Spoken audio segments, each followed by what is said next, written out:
صلی علی رسولہ الکریم اما بعد فاعوذ باللہ من الشیطان الرجیم بسم اللہ الرحمن الرحیم ان اللہ یحب التوابین ویحب المتطہرین۔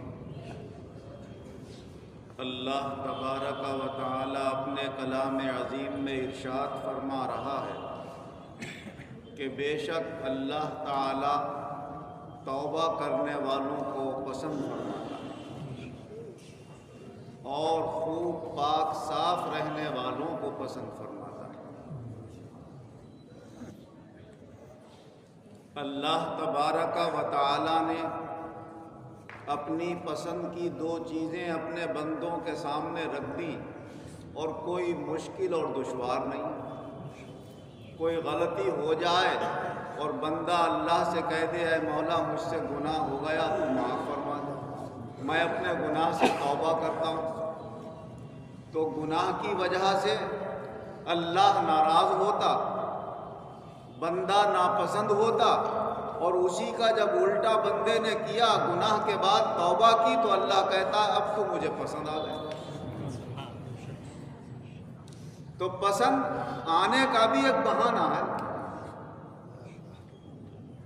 غلطی کری، خطا کی، اور یہ خطا جب کسی مجبوری کی وجہ سے کر کے بندے نے توبہ کر لی تو یہ خطا بھی قرب خدا بندی کا بہانہ بن گئی۔ بنیاد خطا کے اوپر ہے مگر خطا کی وجہ سے قرب نہیں ملا۔ خطا کے بعد جب بندے نے اللہ سے معافی مانگی، اپنی عبدیت کا اظہار کیا کہ مولا تو معاف کرنے والا ہے، میں تیرا بندہ ہوں، تو توبہ قبول کرنے والا ہے، میں خطا کرنے والا ہوں، میں تو غلط ہوں، خراب ہوں، خطا کار ہوں۔ تو اللہ کو یہ ادا اتنی پسند آئی کہ اللہ نے فرمایا جو میرے بندے گناہ کر کے توبہ کرتے ہیں میں ان سے محبت کرنے لگتا ہوں۔ انداز ہے پروردگار عالم۔ بعض لوگ دوسروں کی کمیاں تلاش کرتے ہیں۔ ایک صاحب اپنے پیر سے ناراض، کیا بات ہے صاحب؟ وہ فون نہیں اٹھاتے ہمارا، صاحب فلاں ایسا واقعہ پیش آ گیا، ہم نے سوچا تھا بلائیں گے، انہوں نے فون ہی نہیں اٹھایا۔ تو بھائی زیادہ نیک لوگ نہ پیروں کو پسند ہے نہ اللہ کو پسند ہے۔ نیک سے مراد وہ جو اپنے آپ کو نیک سمجھتے ہیں، اور جو واقعی نیک ہوتے ہیں وہ اپنے آپ کو نیک کہتے ہی نہیں اور نہ دوسروں میں کمیاں نکالتے ہیں۔ وہ تو کہتے ہیں یہاں بھی ہماری کوئی کمی ہوگی، ہمارے اندر کوئی ایسی بات ہوگی، یا کوئی نہ کوئی تعبیر کریں گے اس کی۔ اسی لیے تصوف کی کتابوں میں یہ لکھا ہوا ہے کہ اجتہادی مسائل میں کہ جو مستحب سے تعلق رکھتے ہیں یا جو مباح سے تعلق رکھتے ہیں، اس میں اپنے پیر کی رائے کو ترجیح دے اور اپنی رائے کو وہاں پر کمزور جانے کہ جو وہ سوچ رہا ہے، وہ سمجھ رہا ہے، وہ کر رہا ہے، وہ زیادہ بہتر ہے، اور جو میری سمجھ میں آ رہا ہے تو ہو سکتا ہے میری سمجھ کی کمی اور سامنے والے میں کمی نہ ہو، اپنی کمی کا اعتراف کرے وہاں، تو پھر اس پر خدا کی رحمتیں ہوتی، نعمتیں ملتی رہتی ہیں اسے۔ اور اگر ذرہ برابر بھی اپنے پیر کی طرف سے غلط خیال آیا، شک آیا، تو وہیں سے راستہ بند ہو جاتا، انعامات ملنے کا سلسلہ ختم، یا پھر روئے گڑ گڑائے، بڑی معافیاں مانگے اللہ سے، اور کوشش یہ کرے کہ پیر کو خبر بھی نہ ہو کہ میرے دل میں یہ خیال آیا، ورنہ کچھ نہ کچھ درار پڑی جاتی ہے، تو اس درار کی شکل کو بھی نکالے۔ یہ تو اللہ نے ہمیں ایسا اشرف سلسلہ عطا فرمایا کہ ہم سے خطائیں ہوئی ہیں، غلطیاں ہوئی ہیں، اور ہمارے بزرگوں نے پھر بھی نوازا۔ جو ہم کہتے ہیں ادھر سے خطا پر خطا ہو رہی ہے، ادھر سے عطا پر عطا ہو رہی ہے، مگر یہ نہ ہو کہ دل میں لے کے بیٹھ گئے، تو میں تو سمجھاتا ہوں ایسے لوگوں کو. وہ میرے مرید نہیں تھے، کسی اور کے مرید تھے، وہ تو میرے سامنے رکھ رہے تھے کہ کسی صورت سے یہ داخل کر لیں. میں نے بھائی جب یہ اپنے پیر کو برداشت نہیں ہوئے تو مجھے کیسے برداشت ہو جائے گا؟ میرے اندر تو اور زیادہ ذمہ داری ہیں. تو بہت سے لوگ کسی پیر کے مرید اس ارادے سے بھی ہوتے ہیں کہ اب ہم اس کے مرید ہو گئے تو ہمارے پورے خاندان کے جنازوں کا ٹھیکہ اس کا ہو گیا، پورے خاندان کی شادیوں میں شرکت کا ٹھیکہ اس کا ہو گیا. آئے گا تو ہم راضی رہیں گے، نہیں آئے گا تو ہم راضی نہیں رہیں گے. ہم راضی. اس زمانے میں الٹی کہانی چل رہی ہے. پہلے مرید ڈرتا تھا کہ پیر ناراض نہ ہو جائے، اب مرید پیر کو ڈرا رہا ہے کہ اگر تم نے میرا کہنا نہیں مانا تو میں ناراض ہو جاؤں گا، روٹ کے بیٹھ جاؤں. تو کیا ملے؟ وہی حالت ہوتی جا رہی ہے دنیا. جو رحمتیں برکتیں آتی تھیں، جو مراتب اور مقام ملتے تھے، اب کہاں نظر آتے؟ کوئی ہزاروں میں ایسا نکل جاتا ہے. ہر بات برداشت کرے اور اپنی کبھی جائے. بس اللہ کی رحمتیں برکتیں ملتی رہتی ہیں، درجات کی بلندی ہوتی رہتی ہے. تو اللہ کو جو پسند ہے وہی اللہ کے رسول کو پسند ہے، جو اللہ کے رسول کو پسند ہے وہی اللہ کے ولیوں کو پسند ہے. اللہ کو اپنے بندوں کی تواضع انکساری پسند ہے. اپنی کمی کا اعتراف کرنا کہ کمی میرے اندر ہے، یہ اللہ کو پسند ہے. اللہ کے رسول کو یہ پسند ہے کہ تم کہیں پر اگر غلط ہو تو اپنی غلطی کو مانو کہ مجھ سے غلطی ہو رہی ہے، دین اپنی جگہ ہے. اللہ کے رسول کا بتایا ہوا ایک ایک قانون حق ہے، کمی میرے اندر ہے. ایسی اگر مرشد برحق ہے تو وہاں پر کوئی کمی ہو تو اپنے اندر کمی جانو. میرا مرشد اپنی جگہ صحیح ہے، مجھ سے کمی ہو رہی ہے یہاں پر. یا تو میرے دل میں وہ اتنی چاہت نہیں ہے کہ میری چاہت انہیں فون اٹھانے پہ مجبور کر دے، انہیں آنے پہ مجبور کر دے. محبت کی کشش کھینچتی ہے، آپ کا دباؤ کی کشش نہیں کھینچے گی، ڈرانے اور دھمکانے والی کشش نہیں کھینچے گی. محبت بڑھاؤ اتنی کہ جب محبت ہو جائے گی مرشد کامل کو تو وہ محبت کی جو ڈور ہے وہ کھینچ کر لے آئے گی. تو یہی حال، یہ محبت کی ڈور اولیاء اللہ کے واسطے سے حضور اکرم صلی اللہ علیہ وسلم تک پہنچ رہی ہے، اور حضور صلی اللہ علیہ وسلم کے واسطے سے اللہ تک پہنچ رہی ہے. اللہ بھی اپنے بندوں کی محبت کو پسند کرتا ہے، حضور بھی اپنے امتیوں کی محبت کو پسند فرماتے ہیں. اور محبت کے ساتھ اگر تھوڑی سی بھی عبادت ہو جائے تو اتنا اونچا مقام مل جاتا ہے کہ بغیر محبت کے رات بھر بھی عبادت کرے تو وہ درجہ حاصل نہیں ہوتا. ہزار سجدہ بزہد و ریا اگر بکنی بیک رکوع محبت برابری نہ. دکھاوے کے اور ریاکاری کے ہزار سجدے کر لو تو محبت کے ایک رکوع کی برابر نہیں ہو سکتا. تو ہم اگر اللہ کی محبت لیے ہوئے ہیں اور پھر نماز پڑھ رہے ہیں تو پھر دیکھیں نماز کی مقبولیت کیا ہو. اب ہماری نمازوں کا حال کیا ہے بھائی؟ فرض ہے ہمارے اوپر، جلدی جلدی جا کے ادا کر لیں اسے، نہیں تو ہمارے اوپر بوجھ رہ جائے. آخرت میں اگر پوچھ لیا تو کیا جواب دیں؟ ڈر کی زیادہ ہو رہی ہے، محبت کی کم ہو رہی ہے. ڈر والی میں کیا ہوتا ہے کہ بس یہ ہو جائے کہ ذمہ داری ہم نے پوری کر دی. قیام ڈھنگ سے ہو یا نہ ہو، رکوع ڈھنگ سے ہو یا نہ ہو، سجدہ ڈھنگ سے ہو یا نہ ہو، توجہ اللہ ہو یا نہ ہو، بھائی 4 فرض پڑھ لیے، 4 سنتیں پڑھ لی، 2 سنتیں 2 نفل پڑھ لیے، اللہ تیرا شکر ہے، طبیعت ہلکی ہو. بوجھ سمجھ رہے ہیں، بوجھ اتاری ہے. نماز کیا پڑھی؟ بوجھ اتاری. یہ بوجھ نہیں ہے، یہ اللہ کے تک پہنچنے کا ایک ذریعہ ہے، اللہ کا قرب حاصل کرنے کا ایک ذریعہ ہے. تو ذریعے کو صحیح طریقے سے اپناؤ گے تو یہ ذریعہ بنے گا، اور جب صحیح طریقے سے نہیں اپناؤ گے تو جہاں ہے وہیں کی وہیں رہ جائے گا. اور کسی کی محبت میں ذرا واقعی دل سے محبت ہو جائے تو اس سے باتیں کر کے دیکھو، اٹھنے کو آپ کا دل نہیں چاہے. بس یہ باتیں کرتا رہے، ہم اس کے پاس بیٹھے تھے، ہم اپنی کہتے رہے، یہ سنتا رہے، یا یہ کہتا رہے ہم سنتے رہے. کہتے یار ٹائم کا پتہ ہی نہیں چلا. اور جس کے پاس آپ کا دل نہیں لگے، بحالت مجبوری، اپنے اخلاق کی وجہ سے آپ اس سے مل رہے ہیں، تو یا تو یہ ہوگا صاحب 2 منٹ کے بعد جلدی سے کوئی بہانہ، صاحب مجھے ذرا ضروری کام سے جانا ہے، ذرا فلانا یوں کام کرنا، ارے صاحب یہ کام کرنا. تو یہ ہماری نمازیں وہی ہیں، بھائی دکان کھولنا ہے، بھائی کاروبار میں جانا ہے، بھائی فلاں سے ملنے جانا ہے، جلدی سے نماز ادا کر لیں. ہمارے مفتی صاحب کے صاحبزادے ایک دن ہم ایک جگہ بیٹھے ہوئے تھے یہاں رامپور میں، بڑے سعود صاحب جو امریکہ میں، تو علی گڑھ کا واقعہ سنا رہے تھے اپنے، جب پڑھتے تھے اس زمانے میں، شادی میں آئے ہوئے، تو ہمارے یار دوست بیٹھے ہوئے تھے، اچانک ایسا ہے جلدی جلدی چل کے نماز پڑھ لیتے ہیں، پھر آرام سے کھانا کھائیں گے. تو اس بات پہ ہنس رہے تھے کہ دیکھو ہمارے مسلمانوں کی سوچ کیا ہے کہ نماز تو جلدی جلدی پڑھ لیں اور پھر کھانا آرام سے کھائیں گے.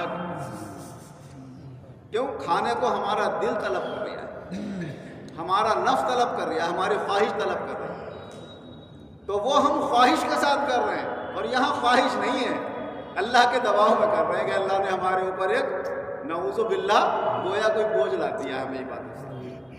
اور جنہوں نے محبت میں کی ہے تو انہیں راتوں کا پتہ ہی نہیں چلتا. حضرت فاطمہ الزہرا رضی اللہ عنہ محبت کا سجدہ کر رہی ہیں اللہ کو، عشاء کی نماز پڑھ کے نیت باندھی ہے نفلوں کی، جو سجدے میں گئیں تو سر اٹھانے کو دل ہی کب چاہ رہا ہے، سبحان ربی الاعلیٰ سبحان ربی الاعلیٰ، پوری رات سجدے میں. فجر کی اذان ہو گئی تو سجدے سے جلدی سر اٹھایا اور دوسری رکعت پوری کر کے سلام پھیرا، اور پھر کہنے لگی ارے اے بلال، اللہ کی ایک بندی آج دل بھر کے اپنے مولا کو سجدہ کرنا چاہتی تھی، تم نے ایک سجدہ بھی نہیں کرنے دیا، اذان دے دیا. محبت کے سجدے میں رات کب گزر گئی پتہ ہی کب چلا. دنیا میں کسی سے محبت کر کے دیکھ لو، نہیں پتہ چلے گا، پوری پوری راتیں گزر جائیں گی باتوں میں، صبح ہو جائے گی اور آپ کہو گے ارے رات کا پتہ ہی نہیں چلا کیا ہو. تو یہ حال تو ہمارا جب ہو گیا تو پھر کیسے آئیں گی رحمتیں، کیسے آئیں گی برکتیں. تو تواضع، انکساری، جھکاؤ اللہ کو پسند ہے. توبہ میں کیا ہوتا ہے، بندہ یہ دیکھے مولا مجھ سے غلطی ہو گئی، میرے گناہوں کو معاف کر، میں توبہ کرتا ہوں، بس یہ ہاتھ جوڑنا پسند آتا ہے. اور جو یہ کہتا ہے فلاں کو یوں نہیں ہونا چاہیے تھا، اسے یوں نہیں ہونا چاہیے تھا، تو معلوم ہو بھائی یہ تو اپنے آپ کو بہت نیک سمجھ رہے ہیں، اسے میری طرح ہونا چاہیے تھا. اور اگر آپ میں کمی ہے تو پھر اپنی کمی کو تو برداشت کر رہے ہیں، تو دوسرے کی کمی کو برداشت کیوں نہیں کرتے؟ تو معلوم ہے آپ اپنے آپ میں کمی جان ہی نہیں رہے، آپ میں تو سب خوبیاں خوبیاں کمالات ہیں، دوسرے کو آپ کی طرح ہونا چاہیے تھا، یعنی سب خوبیاں ہی ہونا چاہیے تھی. تو یہ تکبر کی علامت ہے. اگر کوئی کسی کو گری ہوئی نظر سے دیکھتا ہے یا غلط نظر سے دیکھتا ہے یا اس کے اندر کمی جانتا ہے اس کی کسی بات کو، تو سمجھ لے اس میں اپنی کمی ہے. کیونکہ حضور نبی اکرم صلی اللہ علیہ وسلم نے ارشاد فرمایا المسلم مرآت المسلم، مسلمان کا آئینہ ہے. آئینے میں کس کا چہرہ نظر آتا ہے؟ اپنا چہرہ نظر آتا ہے. اگر آپ کو کسی مسلمان میں کوئی غلطی نظر آ رہی ہے تو وہ غلط نہیں ہے، غلطی تمہارے اندر ہے، وہ تو آئینہ ہے تمہارے سامنے، اس میں آپ نظر آ رہے ہو، اپنی سوچ اس کے اندر آپ دیکھ رہے ہو، اس اپنی سوچ کو کہہ رہے ہو کہ یہ غلط ہے، وہ غلط نہیں ہے، سوچ غلط ہے. اگر سوچ صحیح ہے تو پھر غلط بھی صحیح نظر ہے. آج دنیا میں یہی تو ہو رہا ہے. تو میں نے اسلام کو پڑھا ہے تو مجھے اس میں یہ کمی نظر آئی، تو اس میں یہ کمی نظر آئی، پھر اس لیے میں نے یہ دھرم اپنا لیا، میں نے یہ دھرم اپنا لیا. اسلام میں کمی ہوگی جس کا جامع الکمالات، جس کے قوانین اور ضابطے ایسے کہ دنیا میں آج تک کوئی بڑے سے بڑا علم والا سائنسداں، قانون داں وہ قانون مرتب نہیں کر سکا. ادب، سلیقے، تمیز سے لے کر دنیا کے انسان کی ضرورت کے ہر پہلو لے کر چھوٹی بڑی ہر بات جس میں مکمل طور سے بیان کی گئی ہے، ایسا تو ضابطہ کہیں ملے گا ہی نہیں. معلوم یہ ہوا کہ کمی اپنی سوچ میں ہوتی ہے، نظر دوسرے میں آ رہی ہوتی ہے. جیسے ایک صاحب نے واقعہ بیان کیا کہ جب چاند دکھا تو وہ اپنے بچے کو گندگی دھو رہی تھی، وہ دھوتے دھوتے کہیں انگلی پہ لگی رہ گئی. انہیں جب چاند آیا تو ان کو بلایا، ارے کہا بھابھی دیکھیو چاند نکل آیا، اور جو چاند دکھایا انگلی سے وہ ہے تو انگلی میں آئی بدبو. تو بولی بھابھی چاند تو بہت اچھا نکلا ہے مگر نکلا بدبودار ہے. معلوم ہوا گندگی اپنے اندر لگی ہوئی ہے, نظر دوسرے میں آ رہی ہے. سوچ کا فرق. اگر ہم اپنی سوچ کو سنبھالیں اور صحیح سوچ کے ساتھ تعصب کی اینک ہٹا کر اگر ہم کسی کو دیکھیں گے تو ہمیں پھر خوبیاں اور کمالات نظر آئیں گی, ورنہ تو ہر ایک میں کمی ہی نظر آتی ہے. اپنے عیب بھی ہنر نظر آتے ہیں, دوسروں کے ہنر میں بھی عیب نظر آتا ہے. بہرحال اللہ تبارک و تعالیٰ نے اس مبارک آیت کے پہلے جملے میں جو فرمایا ہے, کتنی آسان چیز. ان اللہ یحب التوابین, اللہ توبہ کرنے والوں سے محبت کرنے لگتا ہے. توبہ کرنا کیا دشوار ہے؟ چلتے پھرتے آدمی کہہ دے استغفر اللہ ربی من کل ذنب واتوب الیہ, اردو میں کہہ دے اللہ میں اپنے گناہوں سے توبہ کرتا ہوں. تم نے اپنی زبان سے یہ کہا میں توبہ کرتا ہوں, اور دل سے کہہ دیا, اللہ نے کہا تم اب میرے محبوب ہو گئے. کتنا آسان نسخہ اللہ کا محبوب بننے کا. اور دوسرا یہ ہے وَيُحِبُّ الْمُتَطَهِّرِينَ, پاک صاف رہو اللہ تم سے محبت کرے. تو پاک صاف رہنا ہر ایک انسان کو پسند ہوتا ہے. جن کی سوچ میں ہی گندگی بیٹھی ہوئی ہے, جنہیں شیطانوں نے ہر وقت گھیر لیا ہے, ان کا تو کچھ کہنا نہیں, ورنہ ہر انسان صاف ستھرا رہنے کو, پاک رہنے کو پسند کرتا ہے. اور اسلامی طریقے سے اگر صفائی ستھرائی اختیار کر لے, ظاہر بھی پاک کر لے, باطن بھی پاک کر لے, تو ایک پاکی ہے اور ایک توبہ ہے. اللہ فرما رہا ہے ان اللہ یحب التوابین ویحب المتطہرین, توبہ کرنے والوں سے محبت فرماتا ہے اور پاک صاف رہنے والوں سے پسند فرماتا ہے. تو یہ دو مختصر نسخے اگر ہم اختیار کر لیں تو اللہ کے دربار میں مقبولیت حاصل کرنا بڑا آسان ہو جائے. تو جو فرائض و واجبات ہیں ان کی ادائیگی کے ساتھ ساتھ ان دو چیزوں کو بھی اللہ ہمیں اپنانے کی توفیق عطا فرمائے, اور بآسانی اللہ اپنا قرب عطا فرمائے. ترقی کے بعد اللہ تنزل سے ہماری حفاظت فرمائے, اور ہماری نظروں سے اللہ دل کی آنکھوں سے بھی اور ظاہری آنکھوں سے بھی تعصب کی اینک ہٹائے, اور غیر جانبدار ہو کر صحیح کو صحیح اور غلط کو غلط سمجھنے اور کہنے کی اللہ توفیق عطا فرمائے. آمین. وآخر دعوانا ان الحمد للہ رب العالمین والعاقبۃ للمتقین والصلاة والسلام علی خیر خلقہ محمد وآلہ واصحابہ اجمعین. اے اللہ ہمارے گناہوں کو معاف فرما, آئندہ گناہوں سے بچنے کی توفیق عطا فرما. شیطان کے وسوسوں سے, نفس کے شرارت سے, فاسد خیالات سے, بدگمانیوں سے, شکوک و شبہات سے ہم سب کی حفاظت فرما. ہمارے ایمان میں مضبوطی پیدا فرما. اپنی محبت, اپنے رسول پاک صلی اللہ علیہ وسلم کی محبت, اپنے مقبول بندوں کی محبت, اپنے دین کی محبت ہمیں عطا فرما. اور یہ محبت ہماری ایمان و عزت کے ساتھ جہان میں پائے. جو بیمار ہیں مولا انہیں شفا عطا فرما. بھائی بھائی کا آپریشن تو ہو گیا ہے, ہوش نہیں آیا ہے, اللہ انہیں ہوش عطا فرما, صحت کاملہ عاجلہ عطا فرما. سب بیماروں کو شفا کلی عطا فرما, سب کی پریشانیاں دور فرما, سب کو چین سکون اطمینان صحت سلامتی امن و عافیت ایمان و عزت اچھے اعمال اچھے عقائد لمبی عمروں کے ساتھ اطمینان والی زندگی کے ساتھ دینی دنیاوی نعمتوں کے ساتھ عطا فرما. جب خاتمہ فرما بآسانی ایمان و عزت کے ساتھ فرما. دونوں جہان میں ایمان و عزت کے ساتھ ہم سب مسلمانوں کو شاندار کامیابی عطا فرما. اپنی سب مخلوق پر رحم و کرم.